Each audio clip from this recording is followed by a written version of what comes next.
పశ్చిమ గోదావరి జిల్లా Bhimavaram RK Gayatri hospital వద్ద ఉద్రిక్త వాతావరణం నెలకొంది. పాలకోడేరు మండలం మొగల్లు గ్రామానికి చెందిన గర్భిణి విజయలలిత హాస్పిటల్లో ప్రీమెచ్యూర్ బేబీకి జన్మనిచ్చింది. డాక్టర్ల నిర్లక్ష్యంతో లలిత చనిపోయిందని బంధువులు ఆరోపించారు. శిశువు పరిస్థితి కూడా విషమంగా ఉంది.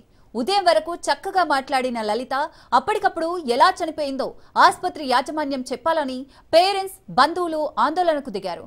DMHO సమగ్ర విచారణ జరిపి ఆసుపత్రి లైసెన్స్ క్యాన్సిల్ చేయాలని డిమాండ్ చేశారు. వైద్యం తెలియని డాక్టర్లు, నర్సులతో నడిపిస్తున్న ఈ హాస్పిటల్ని వెంటనే మూసివేయాలని అధికారులకు విజ్ఞప్తి చేశారు. వైద్యం చేసాము, మా పరిస్థితి ఇది, మేము ఇంతవరకే చేయగలము. మీరు తీసుకెళ్తారా? తీసుకెళ్ళండి. లేకపోతే ఏంటి? అసలు నువ్వేం చేసావమ్మా? ఒక డాక్టర్ ఏంటి 8 వరకు బాగున్న మనిషి నువ్వు ఇంజక్షన్ ఇస్తే అప్పటికప్పుడు ఫిట్స్ ఎలా వస్తాయి, ప్లేటెస్ ఎలా పడిపోతాయి? డాక్టర్ గారు చెప్తే ఆ అబ్బాయి ఇచ్చారండి. ఆ అబ్బాయి ఇప్పుడు మా అమ్మ తీసుకెళ్ళిపోయినట్టున్నారు. మొత్తానికి ఆ అబ్బాయి ఇప్పుడు కనిపించట్లేదు. ఆ అబ్బాయిని దాచేసారు. అసలు ఒక పేషెంట్ కండిషన్ ఏంటని ఏమీ తెలుసుకోకుండా ఆపరేషన్ స్టార్ట్ చేసావు. ఇప్పుడు చెప్తున్నావా? బేబీకి ఏంటి, తల్లికి గుండెకి నీరు పట్టిందో ఏంటి? గర్భిణీ స్త్రీల్లో ఇప్పుడు ఉండాల్సిన కొంచెం ప్రాబ్లమ్స్ ఉంటాయి. ఇప్పుడు తెలిసిందా నీకు? ఇప్పుడు తెలిసిందా? మళ్ళీ ఏంటంటే కిడ్నీలు పోయినాయి. అసలు నీకు డాక్టర్ అమ్మా ఏం చదువుకున్నావా తల్లి? కిడ్నీలు పోయినాయి. ఇప్పుడు తెలిసిందా? బ్రెయిన్ లో లెవెల్లో చిట్లింది అంటున్నారు. మేబీ బ్లడ్ క్లాట్ అవ్వచ్చు. ఏంటి మేబీ ఏంటి? ఇది ప్రాబ్లం అని మేబీ అంటే అవును కాదు నీకే తెలీదు మనిషి ప్రాణం అంటే ఇది అయిపోయింది. ఇంకొకటి మార్నింగ్ మేము అన్ని అయిపోయాక అవును కూడా కలిసినాక ఇది పరిస్థితి అని చెప్పాక మేము బాధల్లో ఉంటే మేము చేస్తున్నాం. వెంటిలేటర్ పెట్టాం. మనిషికి కదలిక లేదు, స్పర్శ లేదు, స్పృహ లేదు, మైండ్ అన్కాన్షియస్ అయినప్పుడు మేము నరాలు కలుగుతున్నాం. మనిషి నిలబెట్టి మీరు వెళ్ళి చూసుకోండి అంటే ఏం చూసుకుంటాం? నువ్వు వైద్యం ఏం చేస్తావు? మాకేం తెలుసు? నేను డాక్టర్ చేస్తే నేనే చేస్తా వైద్యం, నిన్నది కట్టుకుంటారే. మళ్ళీ ఏమో అది కూడా అయిపోయినాక సారు మహా పెద్ద మనిషి, గౌరవనీయుడు, ఇంత పెద్ద ఎండి హాస్పిటల్ కి ఒక మినిమం సెన్స్ లేని మనిషి, ఒక మనిషి ప్రాణం అంటే వాల్యూ తెలియని మనిషి ఒక హాస్పిటల్ కింద చైర్మన్ అయ్యింది, ఎండి అయ్యింది. 72 గంటలు గడిస్తేనే కానీ ఏమీ చెప్పలేము. 72 గంటలు గడవనివ్వన్నా అన్న మనిషి 24 గంటలు తిరగకుండా మనిషి చనిపోయింది ఎలా చేతులు పెడతావు? నువ్వే కదా చెప్పావు 72 గంటలని. 24 గంటలు కూడా అవ్వలేదు. ఎలా తీసుకొచ్చారా బయటికి వచ్చేది? ఎలా ఉందో పొద్దు నుంచి నాటకాలు మొత్తం నాటకాలు.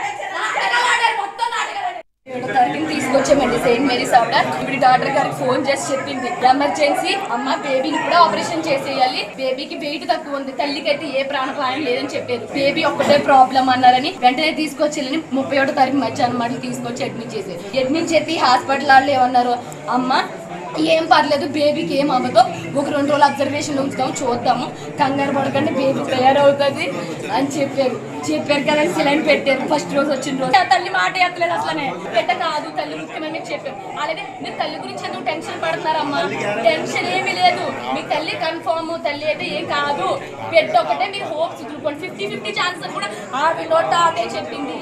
బిడ్డ గురించి మేము కంగారు పడుతున్నాం, తల్లికి అయితే ఏ ప్రాబ్లం లేదని అన్నారు కదా అని చెప్పేసి వెయిట్ చేయమన్నారు, చూడమన్నారు, బేబీ గ్రోత్ వస్తుంది అన్నారని చెప్పేసి ఫస్ట్ రోజు సిలైన్లు పెట్టారు. మెడిసిన్ వెంటనే వచ్చినంటేనే చాలా హై డోస్ పాపం ఇచ్చారు, తట్టుకోలేకపోయింది.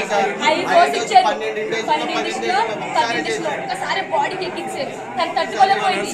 వేడి మంటని చెప్పింది.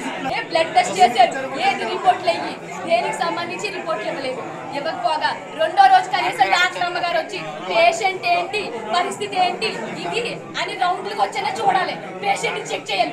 ఏం చేసావు 2వ రోజు? ఏం చేసావు? సిస్టర్ వచ్చి, ఒక నర్స్ వచ్చి, డాక్టర్ ఒక నర్స్ ఒక పేషెంట్ చెప్తారా? డాక్టర్ చెప్పి ఏం చేసావు నువ్వు? నా చెల్లి ప్రాణం ఎక్కడా? తీసుకుని నా చెల్లిని ఒక ప్రాణం ఉంటే నీకు అంత నిర్లక్ష్యం ఏంటి? ఇంత హాస్పిటల్ ఏం చేస్తున్నావు? నువ్వు బిడ్డ క్షేమం లేదన్నావు, తల్లి క్షేమం నిరూపించుకో. 72 గంటలు చెప్పాడు. ఎప్పుడు ఈయన కూడా క్షేమం అన్నారు.